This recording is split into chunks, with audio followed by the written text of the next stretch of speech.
He had everything a man could want: power, money, a wife who made every room look like it was built around her. Dante Moretti ran the East Coast like a chess grandmaster who had never lost a game.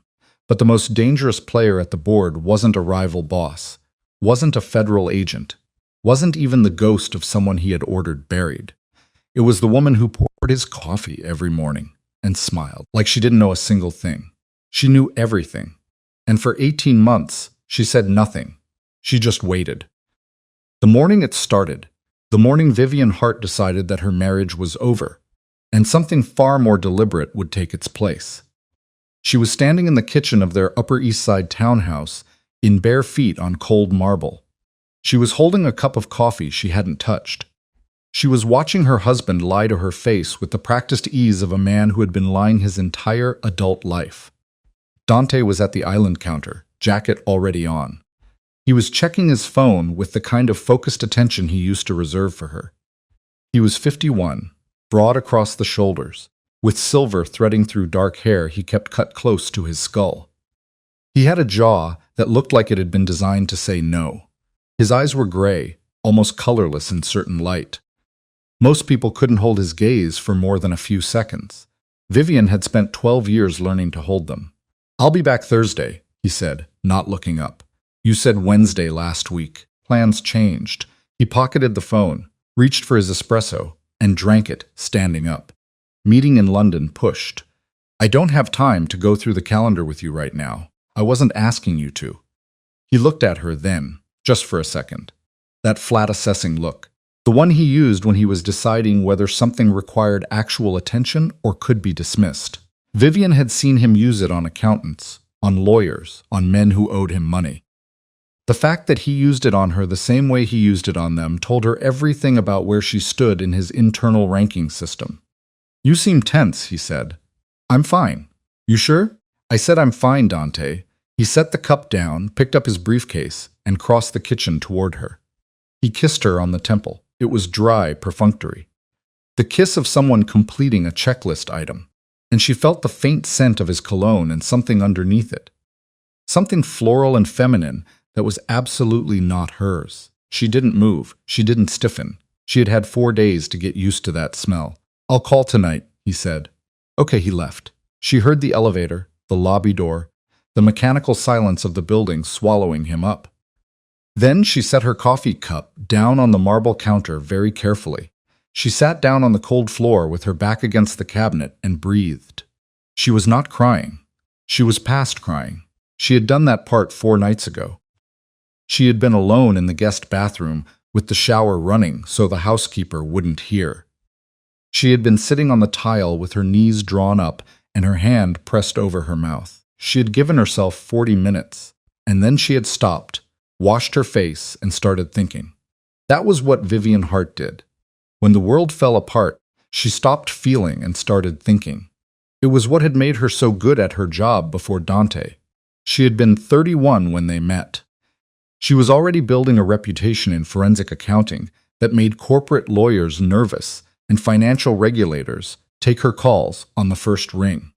She could read a balance sheet the way other people read a novel. Following the plot, noticing when characters behaved out of character. Tracking the points where the narrative broke down and something uglier showed through underneath. Dante had hired her consulting firm to audit one of his legitimate holding companies. She had found nothing wrong. That was either because there was nothing wrong, or because she hadn't yet learned where to look. She had found him, though, and he had found her. Within 14 months, they were married in a ceremony in the Hamptons that cost more than her parents' house. By 33, she was Vivian Moretti. The brilliant forensic accountant had become the elegant wife. She told herself she was still herself. She told herself that for 12 years. Now she sat on the cold kitchen floor and admitted quietly to no one that she had put herself to sleep. And she was awake now. The first thing she had found 4 days ago wasn't the affair. The affair was almost incidental. It was almost a footnote compared to what came after it. She had been looking for something else entirely. Dante had asked her 3 months ago to review some paperwork on a new development project he was structuring. Something about the corporate layers didn't feel right to him, he had said, and she was better at that kind of red than his lawyers. She had agreed.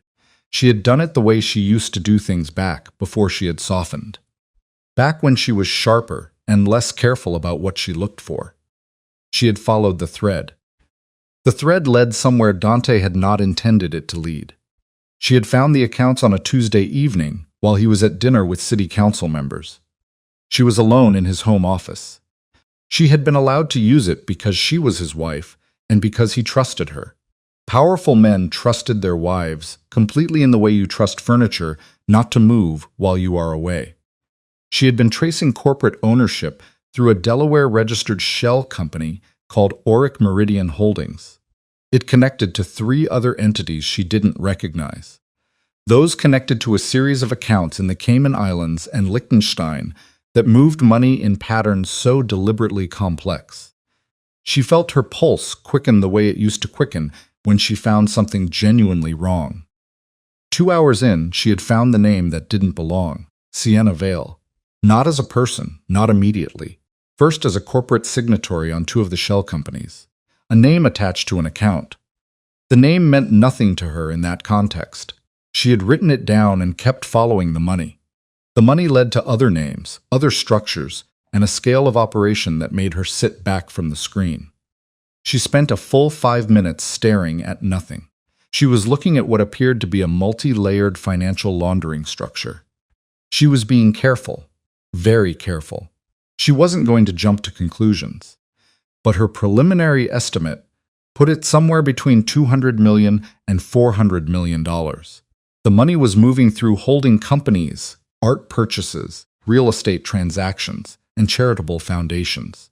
And it wasn't just Dante's money. It was money that came from places she recognized. Investor pools, partnership accounts, syndicate funds she had seen referenced in documents Dante had brought home over the years. Other people's money. A great deal of other people's money. She had stopped at midnight. She sat in the dark of his office for a long time. Then she had gone upstairs, gotten in bed, and lain there with her eyes open while Dante snored softly beside her. The next morning, she had searched Sienna Vale's name. Social media influencer. Manhattan-based. 140,000 followers on one platform, and growing. Lifestyle content, restaurants, travel, fashion. She had a face that was genuinely beautiful in an unworked, natural way that somehow made it worse. And in a photo from 8 weeks ago at a gallery opening. Vivian now remembered Dante attending it for a client event she had been too tired to join. There in the background, almost out of frame, was Dante's hand at the small of Sienna Vale's back. It was the hand of a man who owned something. Vivian had put her phone face down on the bathroom counter and finished brushing her teeth. And then she had started planning. The planning was the part that surprised her. She had expected rage or grief, or the kind of cold paralysis she had seen other women collapse into when their marriages detonated. What she felt instead was something almost clinical, a crystalline, clear-edged focus that she recognized from the best years of her career. The feeling of a problem presenting itself. The feeling of a mind with the right tools clicking into gear. She loved Dante. Or she had once. She wasn't certain whether what remained was love or scar tissue, and it didn't feel like the most important question right now. The most important question was what she was looking at, and what she was going to do about it. She needed more information. She needed to be certain. She needed to understand not just the affair, but the full shape of the thing she had stumbled into. Because her preliminary read of those accounts suggested something that went well beyond a husband deceiving a wife. What she was looking at, if she was right, was criminal on a scale that implicated a lot more people than Dante Moretti and a young woman with a lifestyle brand. So she became a ghost in her own house. She was good at that. She had been good at that for 12 years without fully realizing it. She moved through rooms. She smiled at the right moments. She attended the dinner party they had already committed to. She wore the green Valentino dress that Dante had said he liked. She made conversation with city officials and investors and their careful, polished wives. She laughed at the right times. She refilled glasses. She was the perfect picture of everything a man like Dante Moretti needed beside him in a room. And at night, after he fell asleep, she worked. She had access to more than he realized. That was his first mistake, or rather his most recent one in a long series. He had given her access to certain systems years ago for legitimate purposes. He had never thought to rescind it because she had never given him reason to think she would use it against him. Access to the accounting software his CFO used. Access to the document management system where contracts and agreements were stored. Access to the secure email archive through a shared login. He had set it up and apparently forgotten about it. Powerful men forget the small administrative details when they believe themselves to be untouchable. The picture that assembled itself over those 18 days was staggering. She found communications between Dante and his consigliere, Vincent Russo. They were discussing the structure of what they referred to as the exit. They never used its real name, but it was clear enough once you knew what you were reading. It was a planned dissolution and disappearance of assets. The timeline appeared to target sometime in the next 12 to 18 months. Dante's legitimate business interests would be sold quietly to entities he controlled through proxies. His criminal infrastructure would be left to collapse. Partners, investors, employees, anyone who was implicated or owed money or expected a return. They would find themselves holding nothing when the structure came down. He was building himself a trapdoor, and beneath the trapdoor was a new life, well-funded and carefully insulated. From there, he would watch everything he had built burn and feel nothing. Vivian read a communication between Dante and Russo from 5 months ago. They were discussing what to do about a man named Caruso. He was a bookkeeper who had apparently begun asking questions about discrepancies in the offshore accounts. In Dante's words, the solution was to deal with it the usual way. 2 weeks later, she found a brief news item she had somehow missed at the time. A man named Frank Caruso, aged 53, had been found dead in his car outside his home in Hoboken. Apparent cardiac event. She sat with that for a long time. Longer than anything else she had found. This wasn't about money anymore. This wasn't even about the affair. This was about the fact that she was living with a man who ordered people killed. And then he came to bed and slept easy. He kissed her on the temple in the morning and told her he would call. There was no version of this story where she walked away and said nothing. There was no version where she started over somewhere and pretended she hadn't seen what she had seen. She wasn't built that way. She had understood that about herself for a long time, but she had managed to bury it under 12 years of comfort and complicity. She could admit that word now. Complicity. She had been complicit even if she hadn't known, and not knowing didn't sit clean with her. She had to do something about it. But she also had to survive. That was not a small thing. The men whose money Dante had stolen were not the kind of men who accepted losses graciously. And when this came apart, and it was going to come apart, there would be a period of maximum danger for anyone in Dante's orbit, including his wife. She needed to move carefully. She needed to do everything in the right order. And she needed to get out before she made a move that couldn't be unmade. She found the penthouse 2 weeks in. It was almost by accident. A property she didn't recognize in a search of real estate holdings attached to the shell companies. A building in Midtown she had never heard him mention. She crossed it against Sienna Vale's residential address from a public record search. They matched. So Dante was keeping her, not in some discreet, deniable way. He was keeping her in a signed and papered shell company-owned penthouse in Midtown. Practical in a certain light. Tie her to the financial structure. Make her a signatory. Make her technically implicated so she had incentive to stay quiet. Dante was always practical. It was one of the things she had admired about him once. She didn't go there immediately. She sat on the information for another week. She kept copying files methodically, systematically. Everything she could access. She organized it in a structure on an encrypted drive. She kept it in a shielded pocket of her gym bag. It was the one place in the house where she could be certain he would never look. She built a case the way she had been trained to build cases. With the rigor of a professional, and the patience of a woman who had stopped being in a hurry the moment she understood what she was dealing with. She built a list of names. Federal prosecutors, financial crimes investigators, journalists who covered organized crime with documented track records of source protection. She didn't contact them yet. She wasn't ready yet. She waited for the moment Dante told her he was leaving for London. She waited for the moment she knew exactly where he would be. And on a Thursday evening, while the city did what New York does in late October, it pulled its collar up against a wind with teeth. It let the lights come on early. It moved fast and didn't make eye contact. Vivian Hart put on her coat. She took the elevator down to the lobby. She stepped into a cab she had called from a new phone purchased with cash. And she gave an address in Midtown she had never spoken aloud before. The building was the kind that had a doorman who made eye contact with residents and not with guests. It had a lobby with limestone floors that absorbed sound. It had an elevator that opened directly into the penthouse.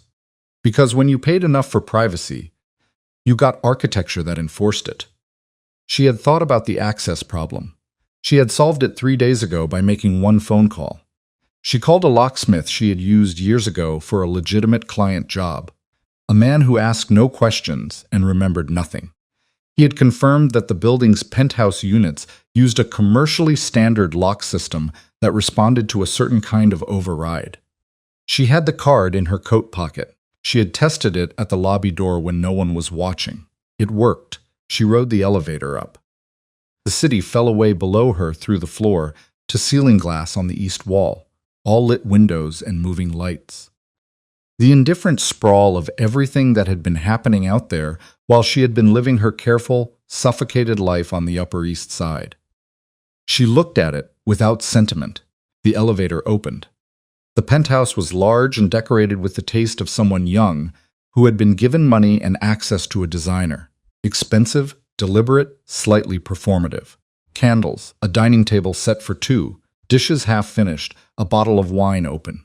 Music was playing softly from somewhere, something without words. Dante was on the couch with his jacket off. Sienna was beside him, her legs across his lap. Her head turned toward the door with the sudden frozen alertness of someone who has heard something they weren't supposed to hear.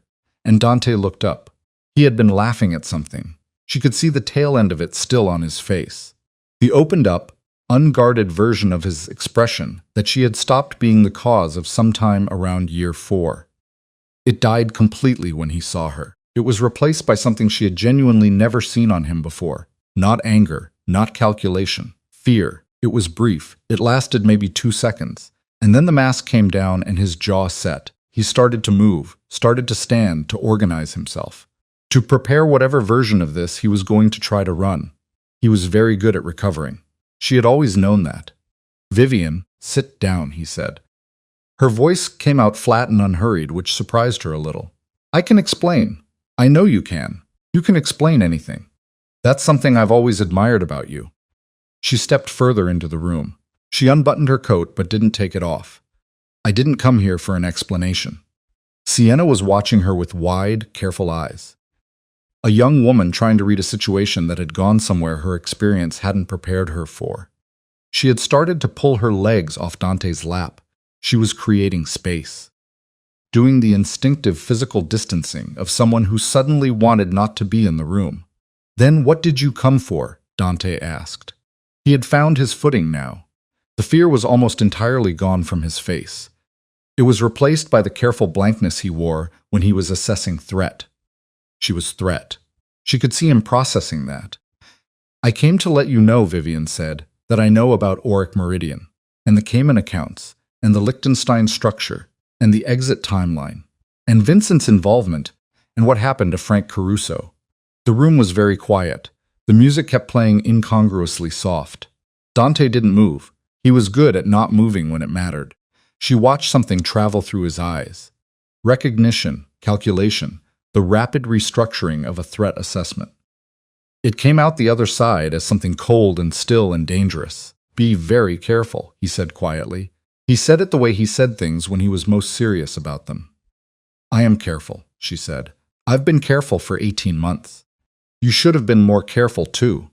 Sienna stood up quietly and took several steps toward the kitchen. Neither of them looked at her. "Whatever you think you found," Dante said, "you don't understand what you're dealing with." "I understand exactly what I'm dealing with. I spent 10 years professionally, understanding exactly what I was dealing with, before I became your wife. Did you forget that? I think you forgot that, Vivian. He took a step toward her. Not aggressive. It was something that might have looked to a stranger almost like a man moving toward reconciliation, toward his wife, making himself smaller and more human. She knew what it actually was. She had seen him do it in negotiations. Close the space. Reduce the other person's sense of threat until they made a decision they wouldn't have made from a safe distance. Let's talk about this. Not here. Come home. We can. I'm not coming home tonight, she said. I wanted to look you in the face when I told you. I thought you deserved that much. She paused. Maybe I was wrong about that. She turned and walked back to the elevator. Her hands were completely steady. If you do anything with what you think you found, Dante said behind her. His voice had changed now. It was stripped of everything that wasn't threat. You will not survive it. You understand me? Not you. Not anyone you've talked to. Not anyone who's touched those files. She pressed the button. The elevator doors opened. Vivian. His voice cracked very slightly on her name. She wasn't sure if it was anger or something else. She didn't turn around to find out. Good night, Dante. She stepped in. The doors closed. The city reappeared through the glass as she descended, cold and lit and going about its business 40 stories below. She stood in the elevator with her hands folded in front of her.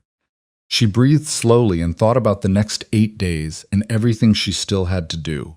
She told him she knew. That had been calculated, not impulsive. She had thought about it carefully.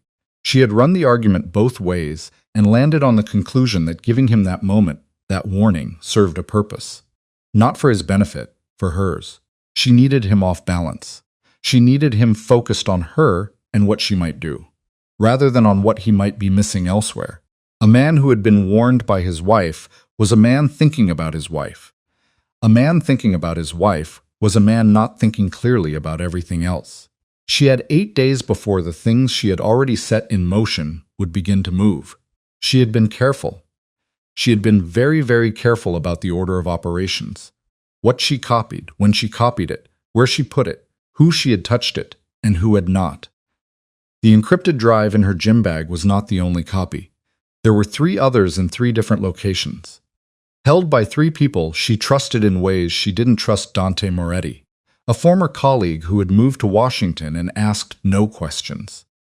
A lawyer she had used for a personal matter 6 years ago whose confidentiality she had never had reason to question.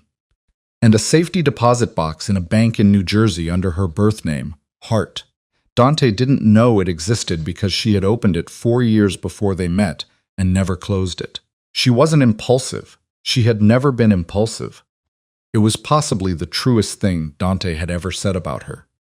Back in the early years when he had said it as a compliment. The cab she had arranged was waiting at the building's side entrance. She got in, gave an address 3 blocks from the townhouse, and watched the city go by through the window. Her phone buzzed.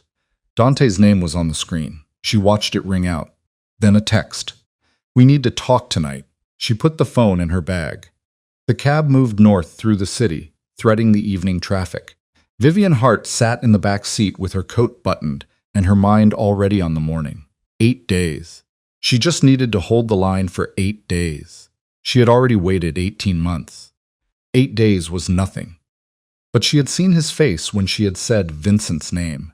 She had seen what happened to his expression when she mentioned Frank Caruso. And she knew Dante well enough to know that a man who had had people killed for asking questions would not spend the next 8 days doing nothing. The cab stopped at a light. Rain had started tapping against the windows. The driver said something about traffic on 5th, and she said it was fine. She wasn't in a hurry. Her phone buzzed again. Not Dante this time. A number she didn't recognize. A number she had assigned weeks ago. A certain flag in her contact list, coded, the kind of number that meant a piece she had placed was moving. She answered. "It's done," the voice said. One of the journalists she had been in preliminary contact with. She had gone no further than preliminary. She hadn't given anything yet. Just established the channel. Confirmed the interest was real. "We've confirmed the meeting, but our editor is asking for a preview. Something concrete. Timeline for the rest." Vivian looked out at the rain-dark street. "Tell your editor he'll have everything he needs within the week." She said everything. "And your safety?" We've been through this. My safety is my problem, she said. Your job is to be ready to publish the moment you receive the package. Everything else is handled. She ended the call. The light changed. The cab moved forward. Across the city in a midtown penthouse, Dante Moretti was picking up a different phone. And somewhere in the machinery of what Vivian had built, a clock was already running. The call Dante made lasted 11 minutes. She didn't know this yet. She would learn it later from records she hadn't yet accessed, in a version of events that would be assembled long after the night was over. But she would have recognized the number had she known it. Vincent Russo's cell, called at 9:47 p.m. on a Thursday in October, duration 11 minutes, from a penthouse in Midtown that Dante Moretti was not supposed to own. What was said in those 11 minutes she could only approximate, but she knew the two men well enough. She had watched Vincent Russo sit across from her at 100 dinners. She had noted his habits of thought, his particular brand of cautious brutality. She knew that the word her name had been spoken in that conversation. And it was not the word of a man who planned to do nothing. She was not surprised 3 hours later when she noticed the car parked outside the townhouse. It had not been there when she had left. Dark, engine off. Positioned so that its occupant would have line of sight to both the front entrance and the side service door. The kind of parking job that looked exactly like how someone would park if they were trying not to look like they were watching. She stood at the window of the guest bedroom. She had no intention of sleeping in their bed tonight. She watched the car for a while. She had planned for this too. But something about seeing it in reality, after all the months of abstract planning, made the situation feel newly concrete. It arrived somewhere below the thinking brain. Somewhere that understood danger as a physical fact rather than a calculated risk. She stepped back from the window, sat on the edge of the guest bed, and put her hands flat on her thighs. She felt them shaking just slightly for the first time since the kitchen floor that morning. Then she pressed them flat until they stopped. 8 days. Just 8 days. She lay down on top of the covers in her clothes. She set her phone on the nightstand. She did not sleep for a very long time. In the morning, when she checked the window again, the car was still there. The car was still there at 6:45 in the morning. Vivian had not slept. She had lain on top of the guest bed covers in her clothes and stared at the ceiling and listened to the building. The settling of old walls, the distant percussion of the city, the elevator moving twice in the small hours. It could have been a neighbor, and it could have been something else. She had tracked every sound the way she used to track numbers. No interpretation until you had enough data. No conclusion until the pattern held. At 6, she got up, washed her face with cold water, and looked at herself in the mirror for a moment without particular feeling. She went to the window. The car was a black Audi sedan, parked 40 feet from the entrance on the opposite side of the street. Different driver than last night. She could tell by the shoulder angle, the way the head sat. A slightly different silhouette, which meant they had done a shift change sometime in the night, which meant this wasn't improvised. This was organized. Dante had made calls and people had answered them. And now her building was under watch before the sun had finished coming up. She stepped back from the window, went to the kitchen, and made coffee. The housekeeper, Rosa, arrived at 7:15. Vivian was already at the kitchen table with her laptop open and a second cup in front of her, looking, she hoped, like a woman who had woken up early for ordinary reasons. Rosa was 58 and had worked for them for 9 years. She noticed everything without commenting on any of it, which was either admirable discretion or the silence of someone who had learned that noticing things in this house was a liability. "Good morning, Mrs. Moretti." "Morning, Rosa. There's coffee." Rosa moved around the kitchen with her practiced quietness. Vivian watched the screen in front of her and thought about the car outside. She thought about the 11-minute phone call she had reconstructed from inference. She thought about what kind of morning Vincent Russo was having right now. Her phone was on the table beside the laptop. At 7:22 it lit up. Dante. She let it ring. It stopped. 30 seconds later, a text. "Vivian, pick up the phone. We need to handle this like adults." She put the phone face down. Rosa said something about the dry cleaning, and Vivian said that was fine without processing what she had agreed to. And then she was alone in the kitchen again. She pulled the phone back up and opened the contact she had coded 3 weeks ago with a name that meant nothing. D. Farrow Consulting. She typed, "Timeline acceleration may be necessary. Confirm receipt of preliminary package." 3 minutes passed. Then, confirmed. Need primary documentation before we can proceed. You know what we're waiting for. She did know. The preliminary contact. The journalist, a man named Garrett at a mid-size outlet with a documented history of organized crime coverage. And more importantly, a legal team that had successfully resisted 3 prior subpoenas. He had received enough to establish that she was credible and that the story was real. But the full evidence package, the archive she had assembled over 18 months, was sitting on the encrypted drive in her gym bag, and in 3 other locations. And she hadn't moved it yet. Because moving it too early meant exposure, and exposure meant danger. And she had planned to wait until day 6 of the 8-day window. She might not have until day 6. She closed the laptop and thought about that for a while. The problem with acceleration was sequencing. She had built the timeline carefully because the order in which things were released mattered. The prosecutors needed to receive certain documents before the journalists published. So there was an official record already in motion that couldn't be recalled or suppressed. The journalists needed to publish before Dante's lawyers could move for injunctions. So the information was already in the public domain by the time his legal team understood what was happening. If she rushed any part of it, the whole structure could collapse. She could end up having exposed herself without the protection that exposure was supposed to provide. She could end up like Frank Caruso. She got up and rinsed her cup in the sink. She stood there with her hands on the edge of the counter and let herself think that plainly. Frank Caruso had found a discrepancy. He had asked questions. He had been found in his car in Hoboken with no marks on his body, and a coroner who had apparently asked no questions of his own. That was what she was dealing with. She had known it for weeks in an analytical sense. But the car outside and the shift change in the early morning hours had moved it from analytical to physical. It moved it in a way that tightened something in her chest. She was not going to be Frank Caruso. She had prepared extensively to not be Frank Caruso. But preparation assumed a certain amount of time, and the car outside suggested that time was compressing. She needed to talk to the lawyer. His name was Arthur Belling. She had used him for the preparation of her personal will 6 years before the marriage, a minor thing, an afternoon's work. But she had liked the way he operated. Careful, not flashy, absolutely meticulous about what he knew and what he was willing to be associated with.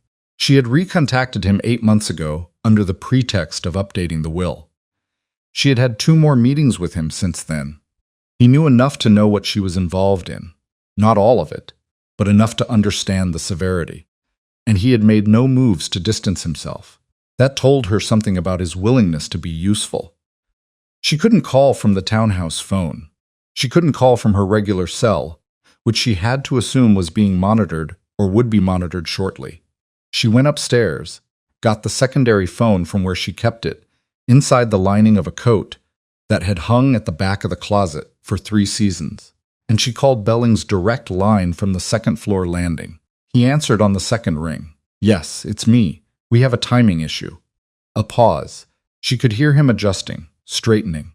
The small sounds of a careful man collecting himself. How severe. "Surveillance started last night.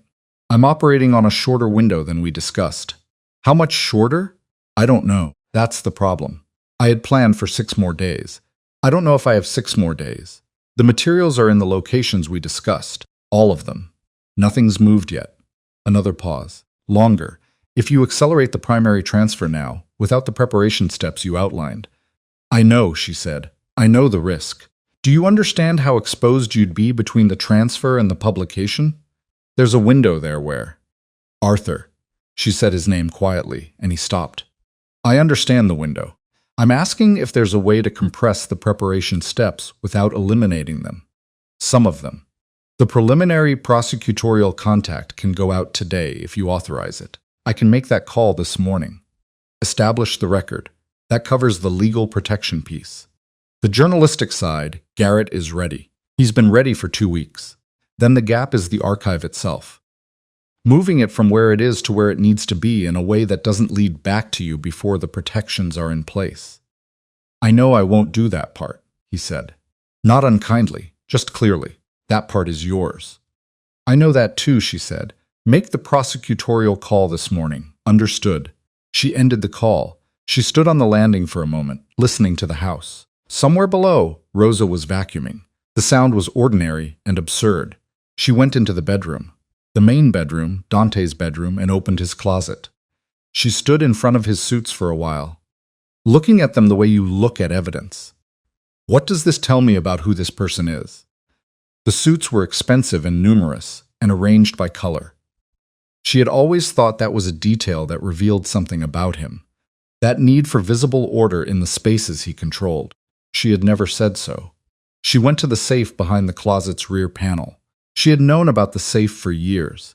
It wasn't hidden from her. He had given her the combination in the early years as a gesture of trust, or performance of trust, and he never thought to change it. She opened it. Inside was cash. About $40,000 in mixed currency. A passport she recognized as one of 3 she knew he had. 2 phones she didn't recognize. She left everything except the passports. She photographed them, put everything back, closed the safe. She was taking photographs of the second passport when she heard the elevator. She stood still and listened. The elevator reached the lobby level.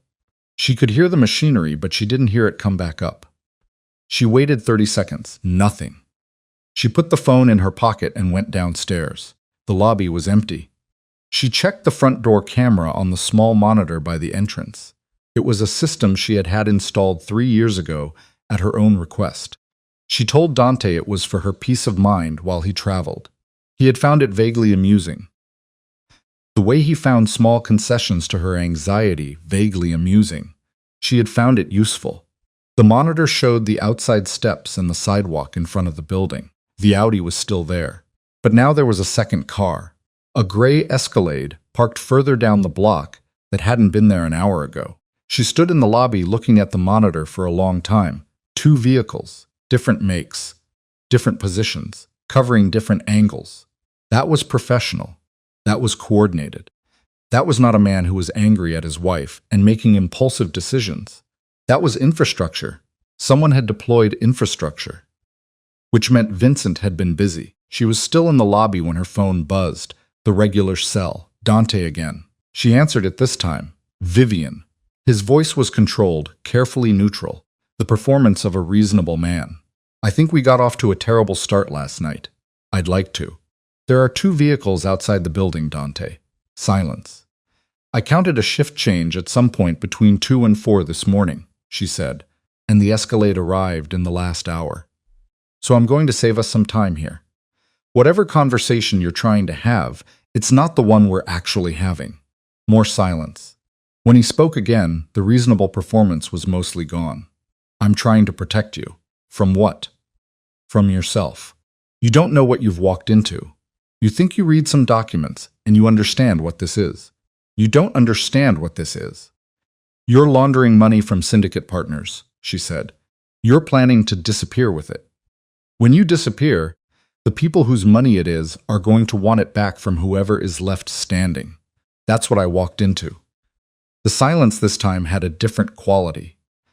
She could almost feel him recalibrating through the phone line, adjusting to the fact that she knew more than he had assessed. She could feel him arriving at the conclusion that she was a larger problem than he had initially categorized her. Whatever you think you're going to do, he said, and his voice was very quiet now. I need you to stop right now. Before this gets to a place where I can't. He stopped, started again. Where things happen that can't be undone. Things already happened that can't be undone, she said. Frank Caruso. The silence that followed was the most informative thing he had said in the entire conversation. Come home tonight, he said finally. I'll come home.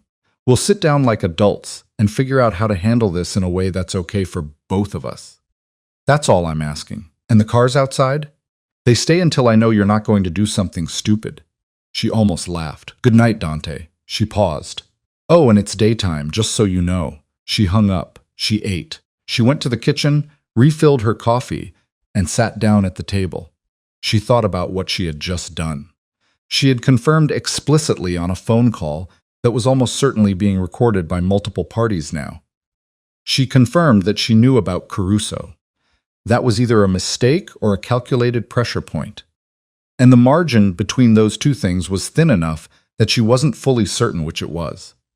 But she had watched his silences, and what she had heard in them was a man who was afraid of her. Not just worried, afraid.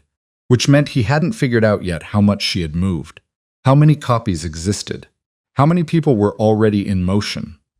He was still operating on the assumption that she was a lone actor, one woman with an encrypted drive, and that there was a version of this where she could be talked down or managed, or, if necessary, disappeared. She had to stay out of reach long enough for that assumption to become irrelevant. She heard the front door open, and Rosa's voice saying, "Mr. Russo," and then Vincent Russo's voice lower, saying something she couldn't make out. She didn't move from the kitchen table. She heard footsteps in the hall, Rosa's retreating ones, and a heavier, more deliberate set coming toward her. And then Vincent Russo was in the kitchen doorway. He was 61, compact, with a face that had always looked to Vivian like a building that had been through several renovations, without any one of them quite erasing the evidence of the ones before. He was well dressed in the careful way of men who wanted to project respectability, and knew they were fighting against something in their own faces. He was carrying a coffee in one hand from a place down the street, which meant he had been on the block for a while before he came in. He looked at her. She looked back. "Vincent," she said. "Vivian." He set the coffee down on the counter near the door. Not near her, near the door. And he put his hands in his coat pockets in a way that was meant to look casual and didn't. "Mind if I sit?" "I do a little, but you're going to anyway." He sat down across from her at the table. He studied her face the way she imagined he had studied a lot of faces across a lot of tables, looking for the thing that wasn't being said. She gave him nothing. "He's worried about you," Vincent said. "I'm sure he is. I'm going to be honest with you, Vivian, because I think you deserve honesty right now, more than you deserve comfort. What you've gotten yourself into, this isn't a situation where there are good options. You understand me? There are options that are worse and options that are less worse. What Dante is offering you, he's not offering me anything. He told me to come home. He's offering you a way through this that ends with you intact." Vincent leaned forward slightly. "That's not nothing. It's actually nothing," she said, "because the version of me that walks away from what I found isn't intact. It's just quiet." He looked at her for a long time. There was something in his face she hadn't expected. Not warmth exactly, but something that might have been a long time ago and had calcified into something harder and less recognizable.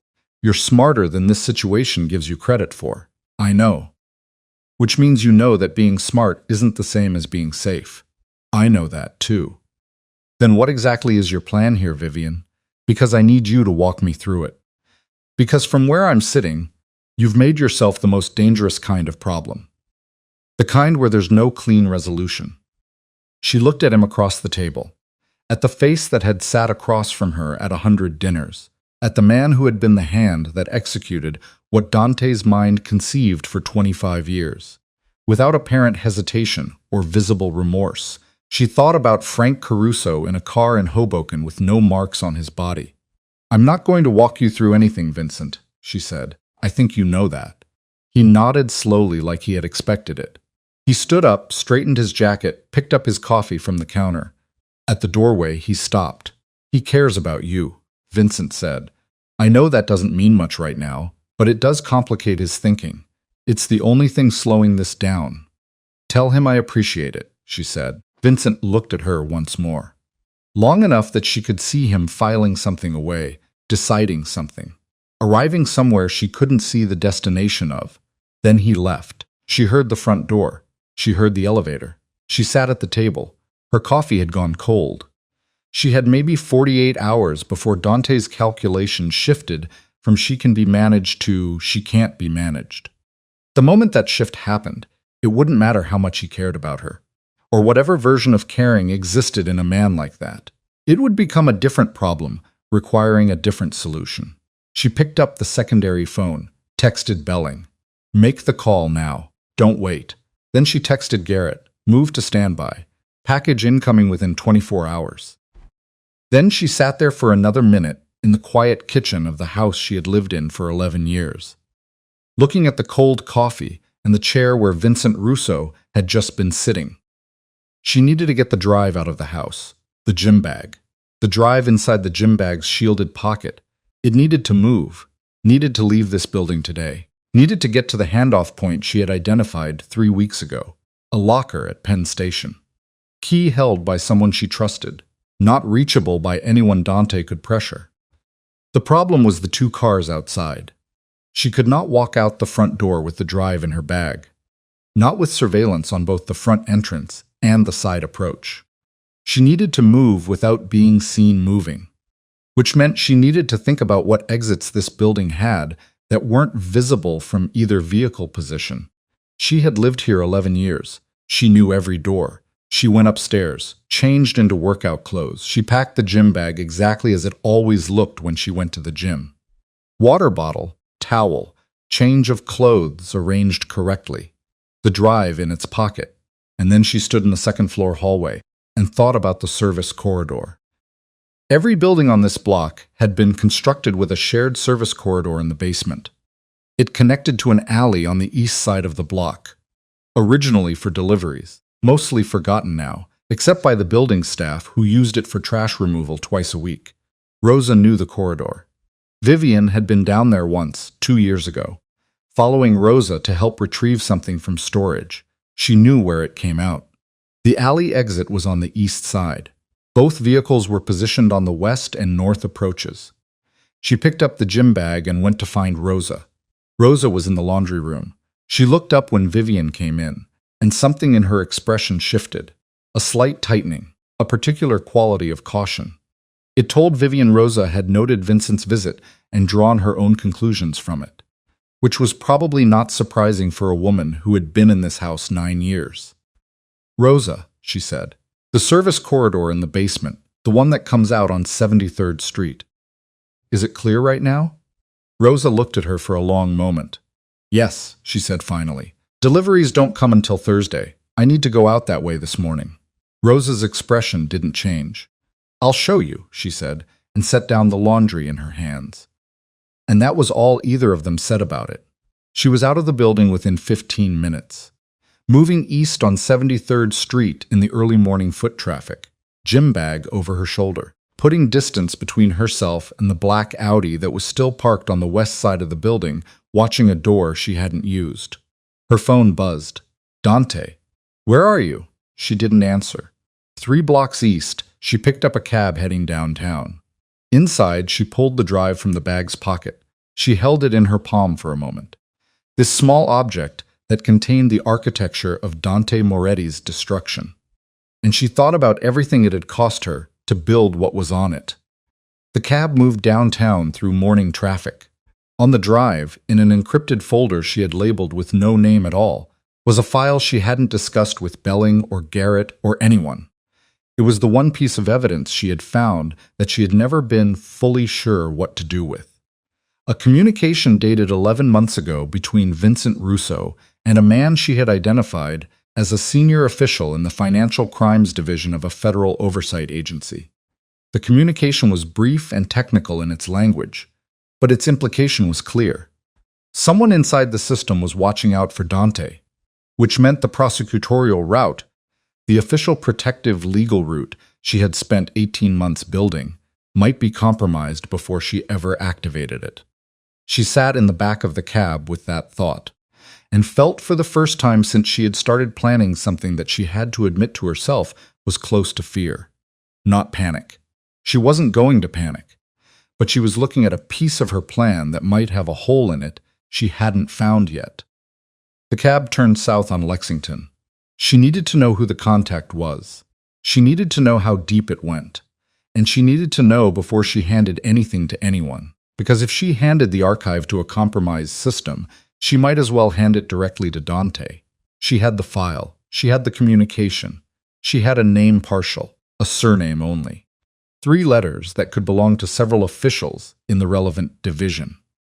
She hadn't been able to narrow it further from the documents she had access to. But she knew someone who could. She had been avoiding using him because using him meant bringing in another person.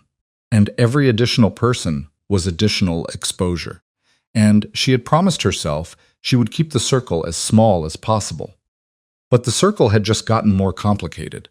She pulled out the secondary phone and scrolled to a contact she had added 6 months ago and used twice. Marcus Webb, former financial crimes investigator, retired 2 years ago, lived in Brooklyn.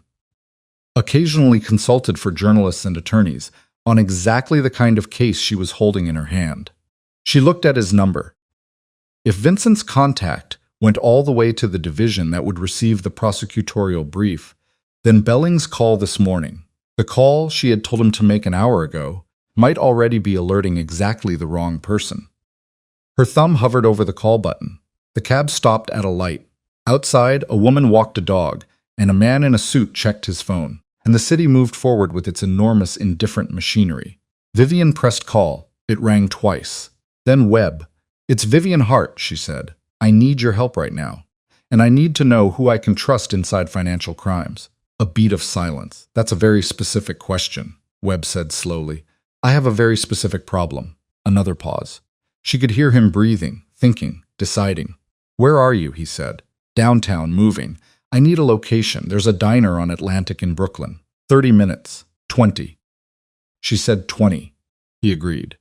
And that was how Vivian Hart, with a drive full of evidence in her gym bag and 2 surveillance vehicles she had just slipped, and a call already in motion that might be compromised, added another piece to a board that was becoming more dangerous and more necessary with every hour. The light changed, the cab moved, and in the townhouse on the Upper East Side, in the laundry room where Rosa had returned to her work, a phone that Vivian had left behind on the kitchen counter buzzed once. It was a text from Dante that read, "I know you left. Don't do this." Rosa looked at the phone, looked at the counter, and kept folding. The diner on Atlantic Avenue smelled like burnt coffee and dish soap, and something heavier underneath both of those things. Grease soaked into decades of floorboards. The specific exhaustion of a place that had been open since before anyone working there was born. Vivian got there in 18 minutes, not 20. She sat in the back booth with her gym bag on the seat beside her, and her hands wrapped around a coffee she had ordered because her hands needed something to hold. Marcus Webb arrived 4 minutes later. He was 54. Lean in the way of men who had been under sustained stress for long enough that their bodies had simply burned away everything non-essential. Gray at the temples. A face that had learned not to show much.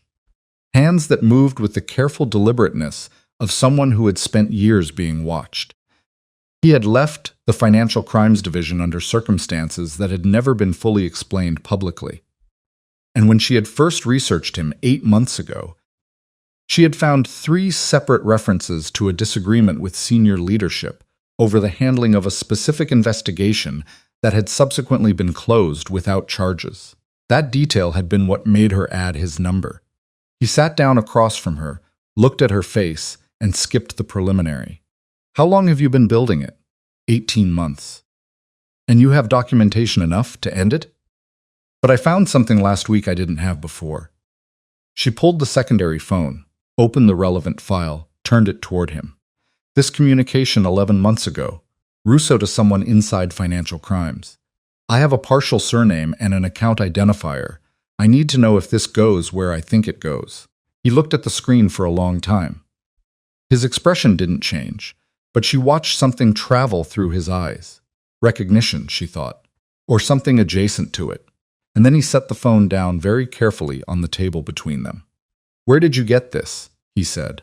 "Dante's archive. He kept everything. That was always his habit. Documentation is leverage. He kept records on everyone he dealt with. He just never thought anyone with access to the records would know how to read them." "The surname," Webb said, "the 3 letters, D-O-N. He sat back. He picked up the coffee the waitress had silently deposited and drank it. He looked at the window and the gray Atlantic Avenue morning outside it. A bus went by. A woman pushed a stroller, the city's indifferent machinery. Donovan, he said. Thomas Donovan, Assistant Division Director, Financial Crimes, Eastern Region. She felt it land in her chest. You know him? He's the reason I'm retired, Webb said flatly. He killed the Marchetti investigation in 2019. I had 18 months of work, a cooperating witness, enough to take down 3 syndicates simultaneously. He pulled it, reassigned my team. The witness disappeared 8 weeks later. He said all of this in the voice of a man reporting weather. Not without feeling, but with feeling that had been compressed and hardened into something that no longer looked like feeling from the outside. So when Belling makes the prosecutorial contact, if it routes through Donovan's division, he'll know within the hour. Webb looked at her directly.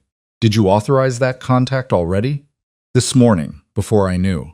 His jaw tightened. Then, we have a problem. Her phone buzzed. Belling's number. She answered immediately. Arthur. I made the call, Belling said, and something in his voice was wrong, compressed in a way she hadn't heard before, 20 minutes ago. The contact I used was the standard intake channel for the Eastern Division. Who received it? A pause that lasted too long. I was routed to an assistant director, a Donovan. She closed her eyes, opened them. Webb was watching her across the table, and she could see from his expression that he had read enough of her face to understand what she was hearing. Belling, listen to me. What exactly did you disclose? The existence of the documentation. The general nature of the criminal activity. Your identity as the source. Another pause. Vivian, I had to identify you to establish standing. It's standard. I know, she said. I know it's standard. She worked to keep her voice level. Do not make any further contact with that office. Nothing. Wait for me to call you. She ended the call and sat with the phone in her hand for a moment. Webb said nothing. He let her have the silence, which she appreciated. How fast does Donovan move? She asked. Depends on what he's protecting and how scared he is. If Russo's been managing him for years, Donovan has a lot to lose from exposure. A source document identifying him specifically? Webb shook his head. He's not going to sit on it. So Dante knows I made the prosecutorial contact. Within the hour, probably. Maybe already. She thought about this drive in the gym bag beside her. Thought about the 3 other copies in their 3 other locations. Thought about Belling, who now had a target on his back that she had put there. Thought about Garrett, waiting on standby for a package she hadn't sent yet, whose location and identity Donovan didn't know about yet, probably, but would begin pursuing the moment Dante told him to. The copies, she said. 3 locations. One of them is with a former colleague in Washington. If Dante runs this through Donovan and they start pulling threads. Washington colleague in what field? Former regulatory attorney. Private practice now. Name? She hesitated. Webb said quietly, I'm not asking so I can report it. I'm asking because I need to know how exposed they are. Claire Ashworth. He thought for a moment. I don't know her. That's probably good. He leaned forward, put both forearms on the table. Here's where you are. You've lost the official channel. Can't use federal intake because it's compromised. Your lawyer is burned, which means you need to extract him from the loop before they get to him. The drive is with you, which is the best possible place for it right now. And the story hasn't published, which means there's still a window. Garrett, she said, if I go direct to publication without the prosecutorial protection in place first, you're exposed, Webb said, but you're already exposed. The question is whether you're exposed with the story out there, or exposed with it still contained. Because right now Dante can still make this disappear. Once it's published, he can't unpublish it. She understood where he was going. You're saying I compress everything. Skip the prosecutorial setup entirely and go straight to publication. I'm saying that's the option that keeps you alive in the short term. The legal exposure is a problem you can deal with later from a position of being alive to deal with it. She sat with that for a moment. The entire architecture she had built, the careful sequencing, the interlocking protections had just collapsed. Not entirely, but the keystone was gone. And without the keystone, the whole structure loaded differently. I need 2 hours, she said. I need to move the copies, pulling out of the chain, and get the archive to Garrett in a form he can actually use. You probably don't have 2 hours. She looked at him. Then I'll need one. Her regular cell buzzed. She had been ignoring Dante's texts, but this wasn't Dante.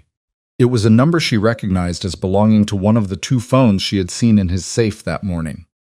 The unregistered ones. He had never used this number to contact her before. She answered it. "You went to see Webb." Dante's voice, and something in it she had never heard before. Not quite rage, not quite desperation. Something that moved between the two like a weather system that hadn't decided what it was going to become.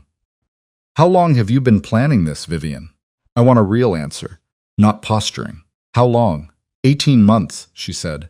She didn't see the point in lying now.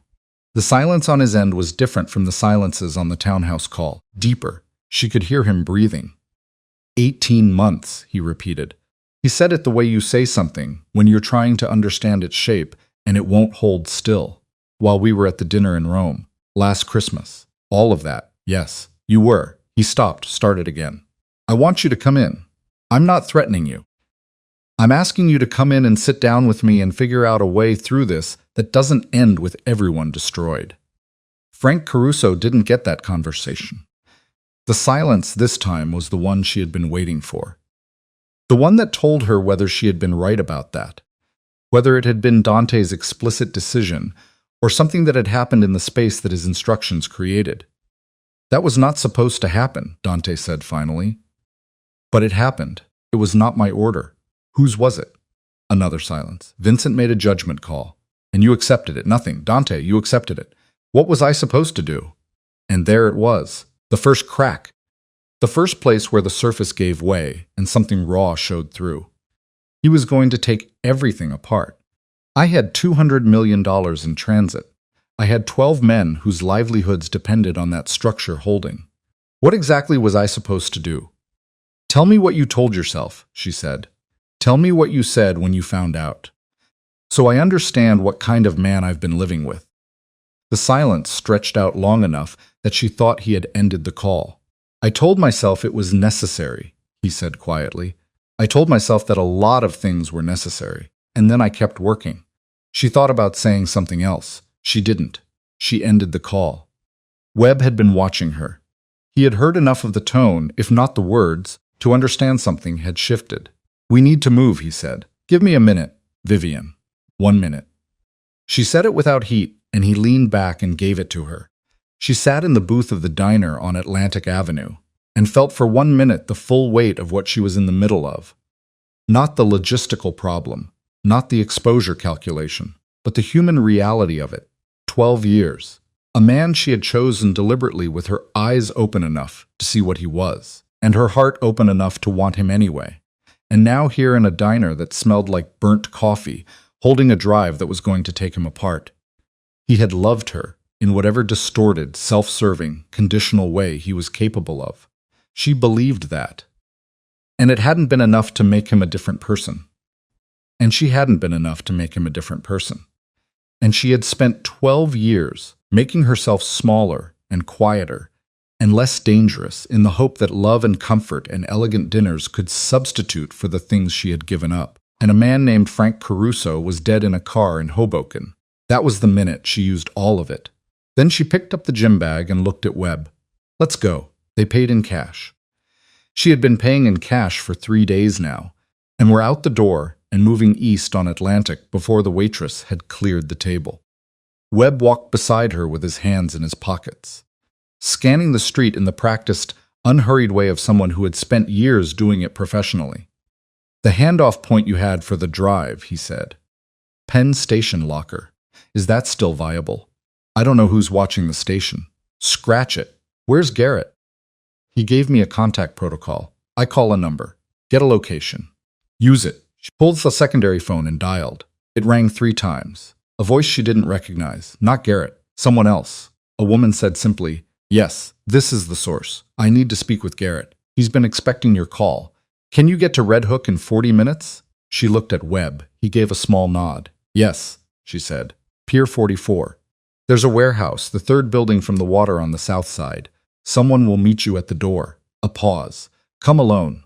Those were his words, not mine. She looked at Webb again. He had heard it. His expression said non-negotiable. "Understood," she said, and ended the call. Webb said, "I'll be across the street. You don't have to. You know the situation better than you knew it an hour ago. I've been in this for 40 minutes. Let me be across the street. She didn't argue. They took separate cabs to Red Hook. She watched the city go by. The BQE, the industrial waterfront. The slow grind of a borough that didn't care about the drama of the island to the north. The water appeared gray and flat under the October sky.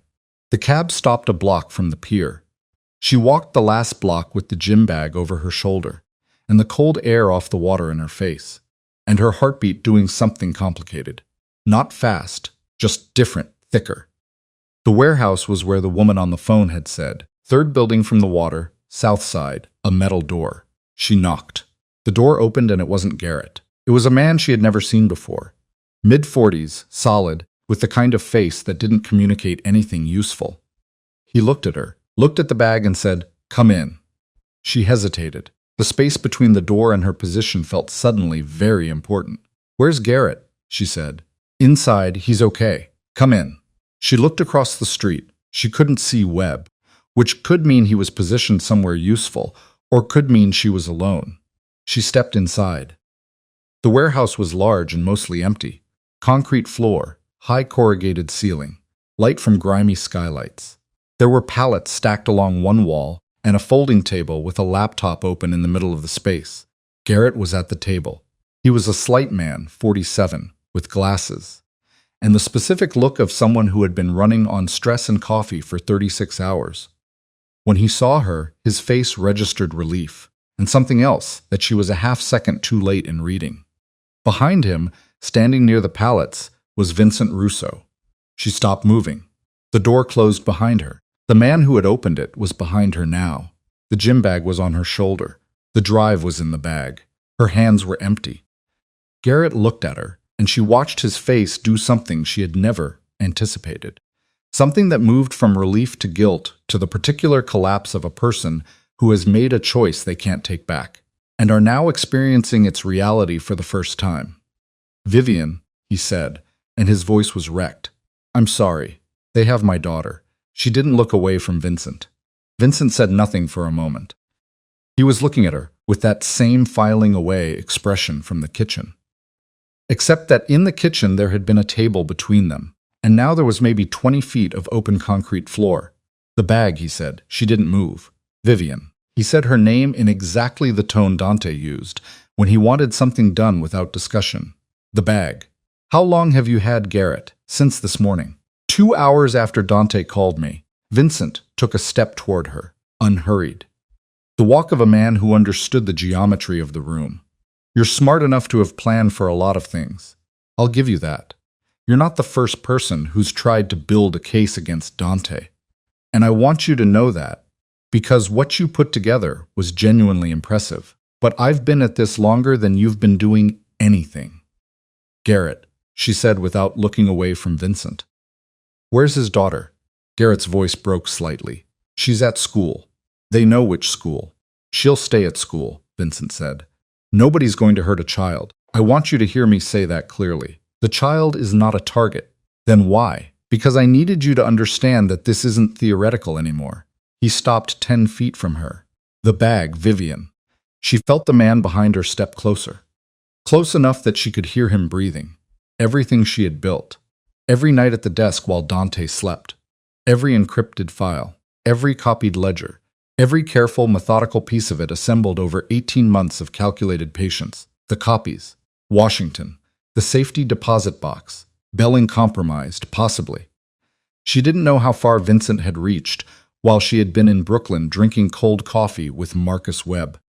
She thought about Frank Caruso. She took the gym bag off her shoulder. She held it out and felt the weight of it leave her hand. The small thing.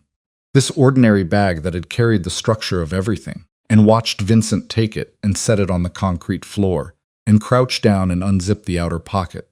He found the drive in 4 seconds. He held it up, looked at it, looked at her. "Is this the only one?" he said. She looked at him. "Vivian, I need you to tell me if this is the only copy."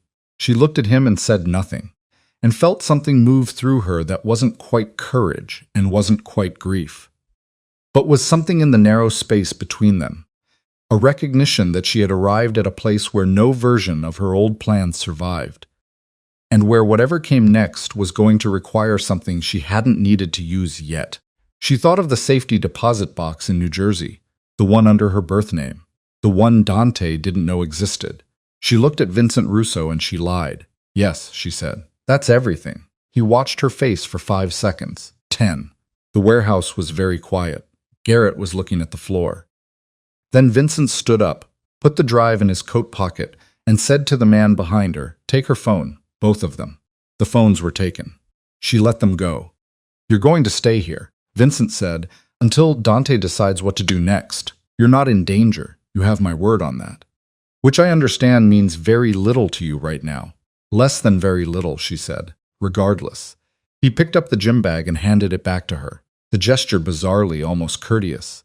"Sit down. This is going to take a few hours." He walked to the far side of the warehouse, took out his own phone, and made a call. The man who had been behind her moved to the door. Garrett sat at the table and looked at nothing, and held himself very still in the way of someone who was trying not to come apart in a room full of people he was afraid of. Vivian sat down on an overturned crate near the folding table.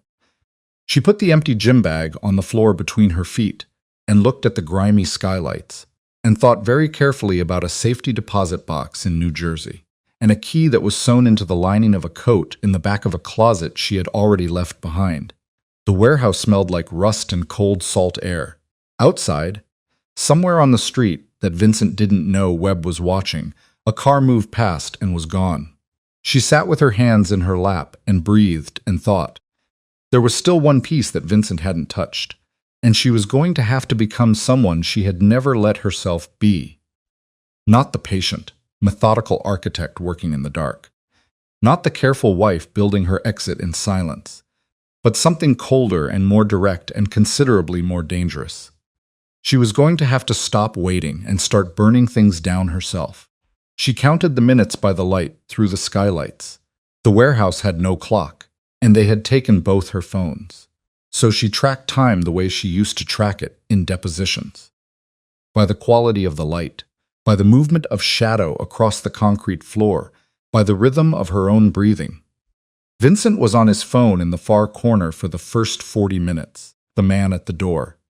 She had started thinking of him as the doorman, because naming things helped her think. He shifted his weight every 7 minutes, with the regularity of someone fighting boredom. Garrett hadn't moved from the folding table. He was staring at the laptop screen with the blank intensity of a man who had turned himself off rather than feel what he had done. She didn't blame Garrett. She had had time to think about it, and she didn't blame him. A man's child was a different kind of leverage than money or fear. It was the kind that reached into the part of a person that existed before reason and grabbed hold and didn't let go. She would have done the same. Almost anyone would. She sat on the overturned crate and thought about the safety deposit box. New Jersey. The box under her birth name, Hart. The key was in the lining of a coat she had left in the closet of the townhouse. She had walked out of through the service corridor that morning with Rosa watching her go. The coat was a charcoal wool Burberry, 3 seasons old, hanging at the very back of the closet on the left side. The key was sewn into the inner seam of the right pocket. Not the pocket itself, but the lining below it. In a small cut she had made with nail scissors and restitched herself. Getting to that coat required getting out of this warehouse. Getting out of this warehouse required either that Vincent let her go, which depended on what Dante decided. And Dante was deciding something that she could read in Vincent's body language from 40 feet away. In the way he held the phone and the way his free hand made a particular closed gesture she had seen him use in difficult conversations, or that something changed the geometry of the room. She thought about Webb. He had been across the street when she went in. He had had no way to know what was on the other side of the door. But he was a former investigator with 18 months of resentment toward the man who had killed his life's work. And he had been watching the door, and she had to decide how much she was willing to bet on what he would or wouldn't do with what he was observing from across the street. She decided she was willing to bet a great deal. She needed to do something that would give Webb a reason to move. She looked at the doorman. She looked at the distance between her crate and the folding table where Garrett sat. She looked at the laptop on the table. Open, connected. She could see the glow of it from here. She didn't know if the warehouse had its own network or if Garrett had used a hotspot. She looked at Garrett's jacket hanging on the back of his chair and thought about where a man like Garrett, cautious, professional, a journalist who understood operational security, would keep his phone. Vincent finished his call. He stood in the far corner for a moment, looking at his own phone, and then he walked toward her. She watched him come. She kept her face neutral. He stopped 6 feet from her and looked at her the way he had been looking at her all morning. That filing away expression, that continuous quiet assessment. Dante wants to talk to you, he said. In person? Here? No, he's coming to the city. 3 hours. She looked at the skylights. The light had moved. And until then? Until then, you stay here. He paused. Are you hungry? The question was so incongruous that she almost laughed. No, she said. There's water. He gestured toward a case of bottles near the pallets. She nodded without looking at them. He started to turn away and she said, Vincent.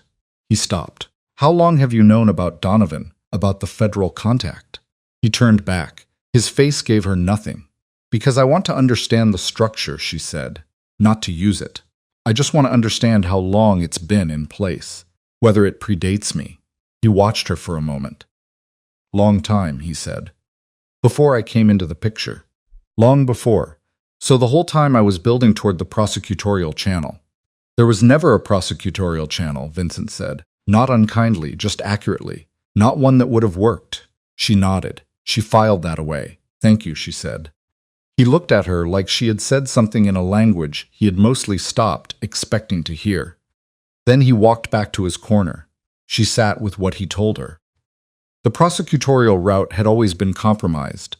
That meant that even if she had followed her original timeline perfectly, even if she had had her full 8 days, even if Belling's call had gone somewhere else, even if none of this morning had happened, she would have walked her evidence straight into a system designed to absorb and neutralize it. All 18 months of planning had contained a structural flaw she hadn't found until too late. The anger that moved through her at that realization was clean and cold, very different from grief. It cleared her thinking rather than clouding it, which meant Garrett had always been the only real path. Publication, public record, the one channel that Donovan couldn't suppress after the fact. And Garrett was 6 feet away from her. And Garrett's laptop was open. And Garrett had made a choice under duress that he clearly couldn't live with. And she was going to use all 3 of those facts. She waited 20 minutes. Let Vincent settle back into his phone. Let the doorman complete 4 of his 7-minute wait shifts. Let the quality of light through the skylight shift slightly toward afternoon. Then she stood up, picked up the gym bag, and walked to the water. Nobody stopped her. She was walking toward the pallets, away from the door. Reducing escape potential from the doorman's perspective, she picked up a water bottle, cracked it, drank from it. Stood near the pallets, looking at nothing in particular. Then she turned and walked to the folding table and sat down across from Garrett. He looked up at her. His eyes were red at the rims, and he had the look of a man who had been swallowing something large for several hours. The laptop, she said quietly, barely moving her lips. Is it connected? His eyes flickered toward Vincent. Vincent was on the phone again, turned away. Hotspot, Garrett breathed. My own. They didn't take it. The archive, Garrett. She held his eyes. I need you to listen to me. I don't have the drive anymore, but the preliminary materials you received 2 weeks ago, the preview package I sent you, you still have that. It's not enough to. It's enough to publish a first piece. Not everything. One piece big enough that it can't be retracted. Big enough that other journalists pick it up within hours and start filing their own inquiries. She kept her voice at the lowest register that was still language. And I have 3 more copies of the full archive that they don't know about. But I need to get out of here to get to them. And I need something to happen that changes the geometry of this room. Garrett's hands were flat on the table. She could see them trembling slightly. If you publish anything from here, he said, they'll know it came from. I know. That's the point. She held his eyes. I need Vincent to know. I need him to call Dante. I need 30 seconds of everyone in this room looking at Vincent instead of me. Garrett looked at her. She watched something move through him, the journalist's instinct colliding with the terrified father, and she waited for it to resolve. "My daughter," he said, "is at school." Vincent told me himself she's not a target. He's not going to move on a child with a publication already in motion. That's exposure he can't afford. She paused. "I know I'm asking you to trust that. I know I have no right to ask you that." He sat with it for 5 seconds. 10. Then he turned to the laptop. She stood up and walked back to the water pallets, moving slowly, gym bag over her shoulder, watching Vincent's back. She picked up a second water bottle and stood there and waited. Garrett worked for 4 minutes. She could see his shoulders, the angle of his head, the small movement of his hands on the keyboard. She could see the moment he hit publish. His shoulders dropped almost imperceptibly, the release of someone who is committed to something irreversible. He turned and looked at her. She gave him nothing, just looked back. Then he said loudly enough that it carried across the warehouse, "Mr. Russo." Vincent turned from his corner. "You should look at this," Garrett said. The next 12 seconds moved in a specific way that she had run through in her mind in the abstract, and now experienced in her body. The way time stretches and thickens when the thing you've been preparing for arrives, and is simultaneously exactly what you expected, and completely different. Vincent moved toward the table. The doorman's attention followed Vincent. Both of them converged on Garrett and the laptop screen, and for a period of time between 10 and 15 seconds, there were 3 men looking at a screen on the far side of a warehouse. She walked to the door, not running, walking. Her heart was doing something seismic in her chest, and her hands were completely numb. And she walked at the pace of someone leaving a room for ordinary reasons, and put her hand on the door handle and pushed. Cold air, daylight. The waterfront, the smell of the harbor, the sound of traffic on the street at the far end of the pier. She heard Vincent's voice behind her, sharp, controlled, not a shout. "Stop her." And then she was running. She ran along the pier toward the street, and she could hear footsteps behind her. The doorman closing fast because he was 30 years younger, and not carrying anything except the momentum of a man who did this professionally. She cut left at the end of the pier onto the waterfront road, and almost went into the side of a delivery truck pulling out of a lot, and shoved off the passenger door with both hands and kept moving. And her lungs were already burning because she hadn't run like this in years. And the cold air was a blade going in. The footsteps were still behind her. She ran half a block and a car pulled up hard alongside her, silver moving parallel, and the passenger window came down and Webb said, "Get in." She got in. The door wasn't fully closed before he accelerated, moving north on the waterfront road, and she pulled the door shut and pressed back into the seat, and breathed and felt the warehouse getting smaller behind them. "How bad?" Webb said. "They have the drive." She was still catching her breath. Garrett published the preview piece. "It's out." Webb looked at his mirrors. "How much is in the preview?" "Enough. Shell companies, account identifiers, the exit structure." "Not Donovan. I kept that out of the preliminary materials." She pulled air in. "I need to get to New Jersey. There's a safety deposit box. That's the only full copy left that they don't know about. Bank name," she told him. He took a turn west, moved them off the waterfront and into surface streets, navigating with the focused calm of someone who was not thinking about what had just happened, but exclusively about what needed to happen next. She sat beside him and let her heartbeat come down from whatever it had been, and watched the city pass, and thought about the coat in the closet and the key in the lining. "The townhouse," she said. "What about it?" "The key to the box is there, in the closet." Webb glanced at her. "Tell me you're joking." "I'm not. There are surveillance vehicles on that building. Possibly men inside by now. I know." "So you want to go back to a building that Dante Moretti's organization is watching. Walk in through whatever entrance you think is still clear. Get a key out of a coat pocket and then drive to New Jersey. The service corridor on 73rd Street is still clear as far as I know. And Rosa is there, the housekeeper. She helped me this morning without being asked."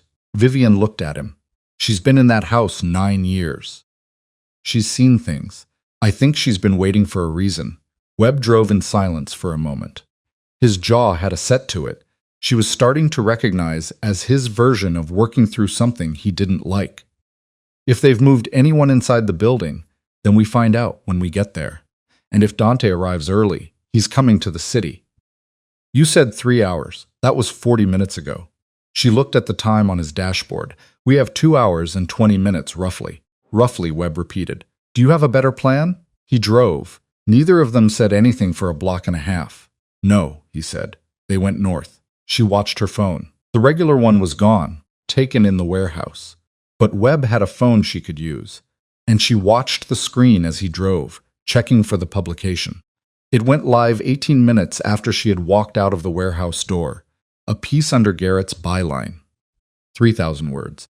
With account identifiers and shell company registrations, and a structural overview of the financial operation that was specific enough to be undeniable, and explosive enough that within 40 minutes, it had been picked up by 2 larger outlets and a wire service.